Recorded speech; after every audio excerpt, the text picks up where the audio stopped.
Hey, yo, man, y'all know what it is. SOS Wrestle Talk back at all of y'all once again for another pro wrestling show review, news kind of situation a little bit. But if this is your first time checking us out, please be sure you like, share, subscribe, all that good stuff, man. Tell a friend and tell a friend. That subscription price is free 99. It won't cost you anything. So let me begin with the New Japan Pro Wrestling's New Beginning 2026. And when I start with that, we might as well start at the top. So let's get ready to get into it. If you don't know, now you know, or you're about to find out. Yota Tsuji was able to successfully defend his IWGP Heavyweight Championship, making it his first defense against the United Empire's Jake Lee. That match took place in the main event in New Japan Pro Wrestling's New Beginning in Osaka. The show was actually held on Monday, February the 11th, or actually Tuesday, February the 11th, in EDION Arena, of course, in Osaka. This match went back and forth. Tsuji crushed the court jester Jake's psychological warfare with the Gene Blaster in a little under 24 minutes right here, following a jumping knee to retain the title. So post-match, we get Yota Tsuji calling out the Unbound Company to the ring, and has a little bit of a special message we're going to get into later when the show is towards its end. We're going to talk about that. So other happenings here on New Beginning in Osaka, we have AEW's Andrade El Idolo, also representing the United Empire. He actually got the victory over Gabe Kidd from the Unbound Company. It was a special singles match that took place in the semi-main event of New Japan Pro Wrestling New Beginning in Osaka. This was a hard-hitting battle. I definitely recommend you go watch this match. He countered a knee attempt with a spinning back elbow and then hit Gabe Kidd with the message in about 14 and a half minutes right here for a 3-count victory.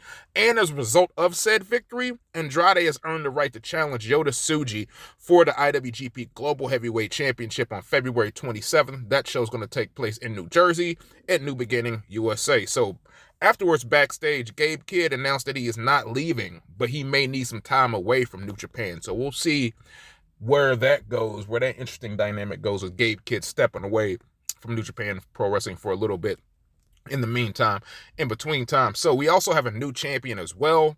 Ren Narita of the House of Torture was able to get the victory over Aaron Wolf to become the new never openweight champion. He got that victory with the Hell's Guillotine in about 2 minutes and 8 seconds.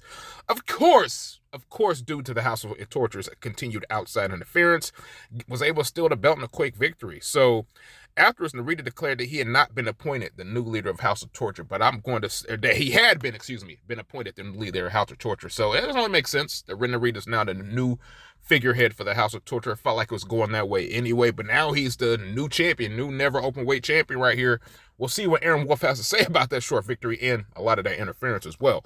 So as we move on, up the card, down the card, whatever you want to say, however you look at it, the Knockout Brothers, Yuto-Ice and OSKAR, were able to defend the IWGP Heavyweight Tag Team titles for the third time against Shota, Umino, and Uemura. And this is already, I know the year is early, bro. This is already a match of the year candidate, man. This is a fucking banger right here. So, they served Yusho as their third head-to-head loss, because when Yuto pinned Uemura in about 19 and a little over 19 and a half minutes, because these guys have wrestled. This will be their third time, and they've handed them 3 straight losses. So post-match, we get a video message from AEW's demand, that being Ricochet, Bishop Khan, and Toa Leona.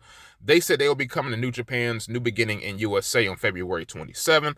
Ricochet nominated Taiji Shimori as his challenger for the AEW National Championship, and the Gates of Agony announced they're wanting to challenge the Knockout Brothers for the IWGP Heavyweight Tag Team titles. And speaking of titles, and not to be outdone, the never openweight 6-man tag team champions Roki Goto, Yoshihashi, and Bolton Oleg were able to get the dub over TMDK, Zack Sabre Jr., Roya Oya, and Hartley Jackson. It was a title rematch here. This match ended in about 12 minutes and 20 seconds. Bishamon got the deep sleep. Bishamonten got the deep sleep move on their opponents to secure the victory and to retain those said belts. So that was New Beginning in Osaka, y'all. 2026 is come and gone. Now we're on the road for New Beginning USA in New Jersey. The New Japan Pro Wrestling New Japan Cup brackets have been released. I will have a show about that, so just be on the lookout for that as well.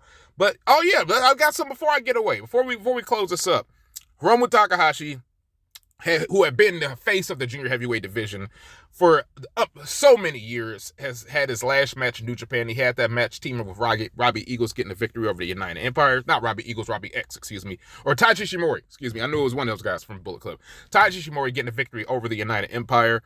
So yeah, this is his last match in New Japan for the foreseeable future. I'm eager to see where Hiromu Takahashi goes. I've heard rumblings of places, but we'll never know until it actually happens. So Hiromu, love you, brother. You're fucking one of my favorite wrestlers of the last 10 years. Wish you nothing but success and wherever you go, and you're going to brighten up whatever locker room you're in. So, but yeah, that's me signing off. But like I said, New Japan Cup brackets will be revealed here in a little bit, so be on the lookout for that. Until next time, y'all take care. I'm going to holler at y'all later. Peace.